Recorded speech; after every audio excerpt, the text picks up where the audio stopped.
Tu veux savoir comment passer à l'alimentation vivante, comment organiser ta journée en te nourrissant correctement de manière variée, sans avoir faim et sans être carencé? Je te propose aujourd'hui une journée spéciale, une journée dans mon assiette.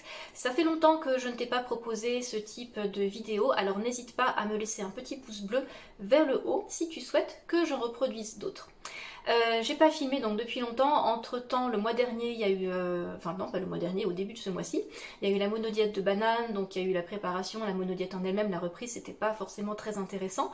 Donc là, on reprend avec un petit peu plus de variété, et puis j'ai pensé que ça ferait du bien de te donner quelques idées et de revoir un petit peu les bases de l'alimentation vivante.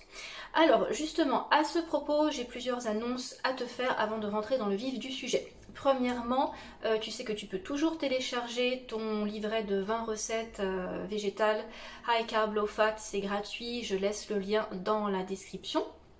Autre chose, c'est qu'il y a, se tient donc vendredi, la semaine prochaine, le vendredi 10 juin à 20 h, un atelier de formation en ligne. Donc ça, c'est quelque chose que je propose depuis le mois dernier. Une fois par mois, je propose un atelier sur l'alimentation vivante et sur donc comment mettre en place cette alimentation.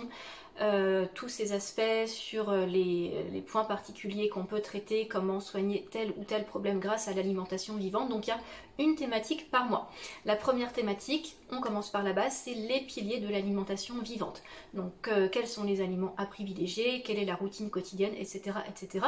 Ce sera un atelier très dense, hein, c'est un vrai cours, c'est une synthèse de plusieurs cours qui sont présents dans mon programme long, hein, dans mon programme long d'accompagnement.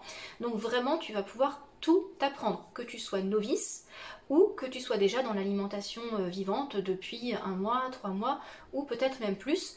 Tu as peut-être encore des points d'achoppement, peut-être qu'il te manque certaines clés, certaines choses à savoir qui font que ta guérison est encore freinée et que tu n'as pas encore atteint les objectifs que tu escomptais. Donc n'hésite pas à t'inscrire, là aussi je laisse le lien dans la description.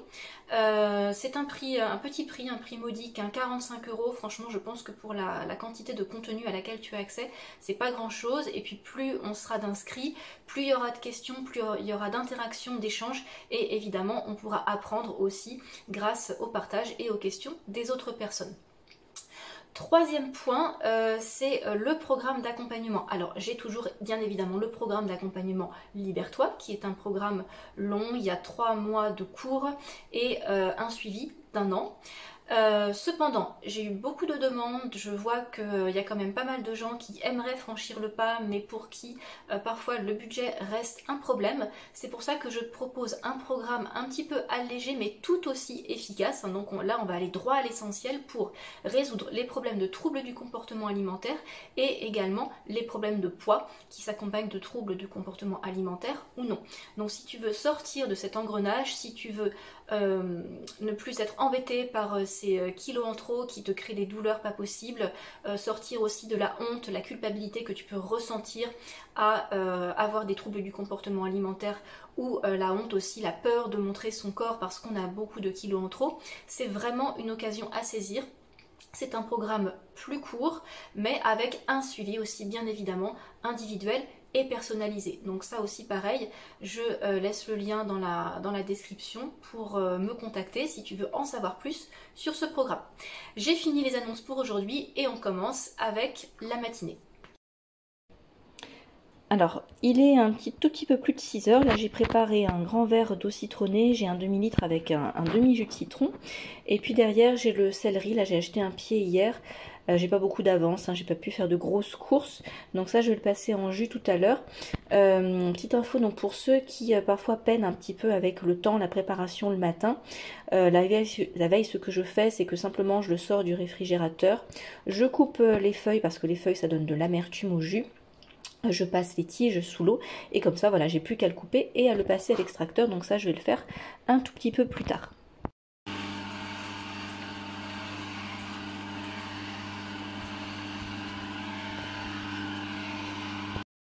J'ai préparé le jus de céleri, j'ai obtenu ce grand bocal d'environ 800 ml. J'aurais pu couper la botte en deux, me garder le jus pour 2 jours, mais là j'avais envie de me faire un grand jus parce que ça faisait longtemps que je n'en avais pas bu. Alors pour la petite anecdote, hier quand je suis passée à la caisse, j'avais juste mon gros pied de céleri, la vendeuse m'a dit « Oh là là, mais comment vous allez faire pour manger tout ça ?» Je lui ai dit que j'avais un extracteur à jus, mais je me suis retenue pour pas lui dire que d'ordinaire il y en avait 4-5 comme ça dans le caddie. Je pense qu'elle se serait posé beaucoup de questions. Fin de l'anecdote. Là c'est vrai que mon bocal il est pas très esthétique, j'ai pas de grande jarre là, de bocal spécial pour boire les jus comme on voit souvent sur les vidéos des comptes type Fully Raw, Christina, voilà, c'est pas extra bon. Voilà, c'est mes petits bocaux de recyclage, j'en ai pas mal, des bocaux en verre. En attendant, c'est bien pratique. Juste pour la petite précision, je rappelle que entre l'eau citronnée et le jus de céleri, donc si tu es habitué à faire ce protocole, tu sais déjà comment procéder, mais il faut attendre entre 20 et 30 minutes environ, le temps que l'eau citronnée fasse effet de nettoyage, drainage du foie, réhydratation, nettoyage du sang et de la lymphe, et après on peut boire le jus de céleri. Là il est pas extra non plus, hein. J'ai goûté, il est pas encore trop amer, mais on sent que lorsqu'on arrive à l'été, ça commence à être difficile de trouver du céleri et de trouver du bon céleri.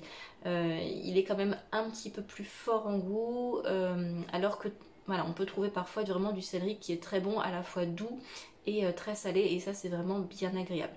Tant pis, et au fur et à mesure, là qu'on va avancer vers l'été, je pense que je vais me rabattre vers davantage de jus de concombre. On se retrouve tout à l'heure pour le petit déjeuner.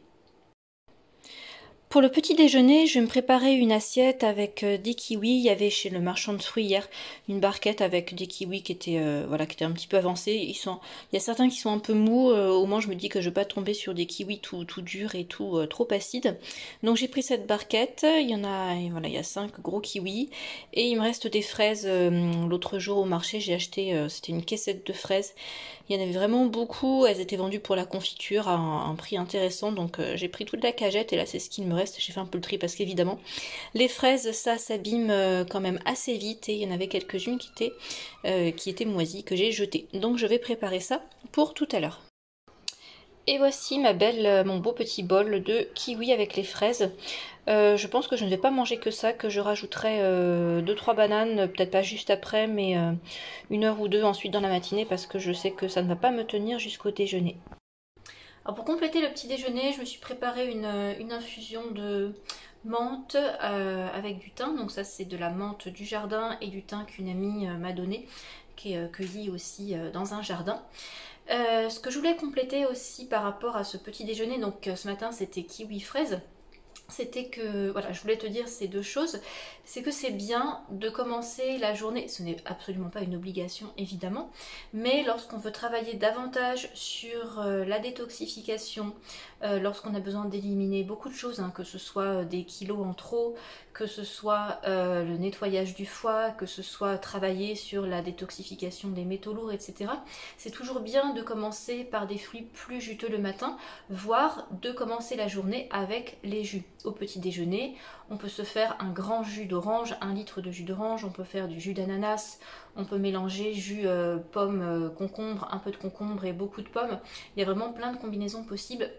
Et c'est quelque chose qui est très très efficace vraiment de commencer sa journée avec des jus. Et donc on commence par le plus liquide et on va vers plus de densité au fur et à mesure de la journée.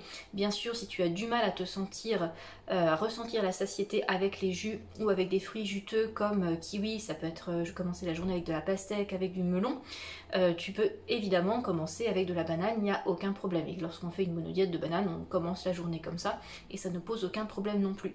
C'est simplement, ça peut être une question de ressenti, une question de goût. Moi je sais qu'auparavant, il y a encore pas si longtemps que ça, je pouvais pas commencer mes journées sans banane. Et depuis 4 mois environ, je mets des choses, j'ai introduit des fruits plus juteux dès le matin et ça ne me pose plus de problème. Alors qu'auparavant, j'avais quand même du mal, si je mangeais un melon, j'avais faim 1 heure après, ou pareil avec, je sais pas moi, une grande assiette d'orange, ça me tenait vraiment pas du tout. Donc ça, ce sont des choses aussi qui viennent avec le temps. Après, sache que si tu veux accélérer la détoxification, la perte de poids. Pour les gens aussi qui ont des problèmes avec la constipation, les jus, les fruits comme j'ai mangé tout à l'heure, le kiwi, les poires, les cerises, ces fruits-là, dès le matin, ça peut régler très rapidement les problèmes de constipation. J'en profite également pour te montrer les deux compléments alimentaires que j'utilise régulièrement. Alors j'en ai pris ce matin, moi j'en prends 2 fois par semaine, c'est donc le zinc, sulfate de zinc et la B12 de chez, moi je prends la marque Vimergy parce que ce sont des produits vraiment très purs. Alors je sais que c'est la marque qui est recommandée et dont Medical Medium, Anthony William est à la tête, mais c'est vrai que leur composition est vraiment impeccable. Parce que les produits, les compléments alimentaires, il faut vraiment faire attention aux étiquettes. Dedans, on peut trouver des huiles, l'huile de colza, des produits dérivés de soja, des produits dérivés de maïs, des arômes naturels. Donc vraiment, un tas de choses qui seraient complètement contre-productives par rapport à l'objectif que l'on sait viser. Pourquoi le zinc? Le zinc, c'est parce que ça aide le système immunitaire, c'est un soutien du système immunitaire qui va nous aider à combattre les virus, les bactéries et tous les pathogènes de ce type. Pourquoi la B12? C'est parce qu'elle va aider à soutenir le foie. Le foie utilise énormément de B12 dans toutes ses fonctions, donc on en a besoin. Et elle va également soutenir le système immunitaire aussi, puisque c'est par effet de domino. Et ça va également soutenir le système nerveux. Donc sache que si tu es dans une grande période de stress, que tu es très nerveux, nerveuse, ton foie va utiliser beaucoup de B12 parce qu'il va fonctionner de manière accélérée. Alors contrairement à ce qu'on croit, on a tous besoin de zinc et de B12, c'est vraiment les compléments alimentaires de base. Moi j'en prends pas énormément, je suis pas du tout complément alimentaire, ce sont les 2 seuls que je prends. Après exceptionnellement, si j'ai besoin, je vais prendre de la griffe de chat par exemple si j'ai vraiment un état viral un peu prononcé. Parfois je prends de la mélisse sous forme de pipette si ça va pas trop, si j'ai besoin de me calmer ou des choses comme ça. Mais après voilà, si tant qu'on n'a pas vraiment de grosses pathologies qui nécessitent un soutien plus important avec des compléments alimentaires, on peut se contenter de cela.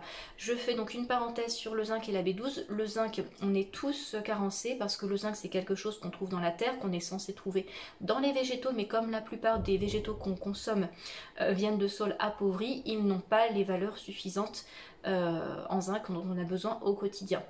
Pour ce qui est de la B12 ne vient pas des produits animaux, donc ça c'est un mythe, c'est une légende.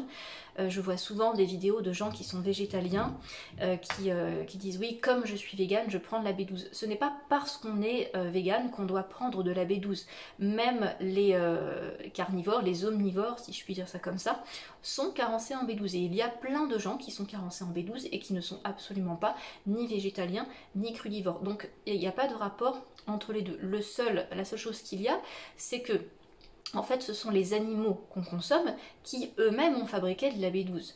La B12, elle ne vient pas de l'alimentation extérieure. Il y a à quelques exceptions près, c'est vraiment très rare. Il y a quelques plantes qui contiennent de la B12, mais c'est vraiment très rare. La B12, elle est fabriquée à l'intérieur. C'est nous qui la fabriquons dans l'intestin, dans une partie de l'intestin qui s'appelle l'iléon, et on la fabrique à partir des bonnes bactéries, des bactéries de notre flore intestinale et des prébiotiques qu'on peut trouver sur les aliments qu'on consomme, donc type aliments de maraîchage, aliments, fruits, légumes qu'on a récoltés dans notre jardin qui ont été pas traités du tout et qu'on a à peine nettoyés. Donc là, on va pouvoir bénéficier d'une flore intéressante qui va ensemencer notre flore intestinale et permettre la fabrication de B12. Donc c'est comme ça que ça se produit. Et ce n'est pas la chair animale qui en contient. C'est simplement que l'animal a consommé des végétaux, lui-même a fabriqué de la B12 et c'est cette B12 qu'on ingère. Mais ce n'est pas du tout en rapport avec la chair animale. Donc voilà pour ce matin ce que je voulais rajouter au sujet du petit déjeuner. On se retrouve tout à l'heure pour le déjeuner. Pour le déjeuner, j'ai préparé un smoothie façon détox métaux lourds, c'est-à-dire qu'il y a des bananes, j'ai mis des fruits rouges, beaucoup d'épinards, j'avais envie d'une bonne dose d'épinards, et 3 ingrédients donc contre les métaux lourds, la dulcée, j'ai mis la spiruline et le jus d'herbe d'orge, j'ai pas de myrtille donc j'ai mis les fruits rouges à la place. Bananes, j'en ai mis 4, j'en ai mangé une avant. C'est des grosses bananes comme ça. Et comme j'avais dit ce matin, j'en ai remangé 2 dans la matinée en collation. Comme collation, je me suis préparé un grand bol avec une pomme, une banane et un petit peu de concombre. Arrivons au dîner, je vais faire une salade composée. Alors là, j'ai préparé le fond de vinaigrette avec du jus d'orange et du sirop de la mélasse de grenade, des oignons, de l'ail, un peu de menthe séchée. J'ai la salade verte, j'ai un morceau de courgette là qui me reste que je vais râper. Je vais rajouter des petits pois que j'ai fait dégeler. Et je pense que ce soir, c'est rare que je le fasse, mais je vais rajouter un petit peu une ou deux cuillères de tahine. Là j'ai des graines là que j'ai mises à germer là ce matin, mais elles seront pas prêtes avant quelques jours. Donc je vais préparer ça et je vous montrerai le résultat final après.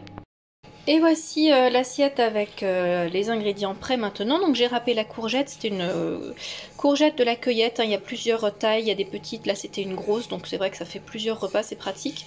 La salade, il en reste un peu dans le plat à côté, je me compléterai au fur et à mesure. J'ai mis un petit bout de tomate au milieu, voilà, pour que ça fasse un peu de couleur. J'ai presque plus de tomates, mais j'ai quand même mis une demi. Les petits pois, donc un petit peu de tahine dessus, j'ai mis une cuillère à soupe. Et pour compléter, là j'ai sorti des bananes, là j'avais beaucoup de bananes très mûres, j'ai fait une grosse boîte, j'ai congelé en tronçons. Donc un petit peu après, là, je vais pas faire la glace tout de suite, là je vais d'abord manger la salade et puis j'attendrai une petite demi-heure, 20 minutes, une demi-heure pour faire la glace et la manger pour compléter ce repas, alors qui n'est pas 100% cru, hein. Les petits pois sont dégelés du congélateur, mais voilà, c'est quasi. Voilà, cette journée dans mon assiette est terminée, j'espère qu'elle t'a plu. Comme tu as pu le constater, on ne lésine pas vraiment, hein, je répète, qu'on soit dans le tout cru, même si on mange encore un peu de cuit sous forme de légumes, tubercules, on ne lésine pas sur les quantités, on a besoin de calories, on a besoin de bons sucres, on a besoin de glucides, c'est vraiment notre carburant principal et il faut l'associer à beaucoup de feuilles vertes. On peut en mettre dès le matin, on peut en mettre dans les jus, on peut en mettre dans les smoothies, pendant les collations, on peut en mettre dans les salades, il faut vraiment ces deux piliers tout au long de la journée. N'hésite pas à poser tes questions, à laisser tes commentaires, je me ferai un plaisir de lire et d'y répondre comme d'habitude. Je te souhaite une très belle journée et je te dis à bientôt pour la prochaine vidéo. Bye bye!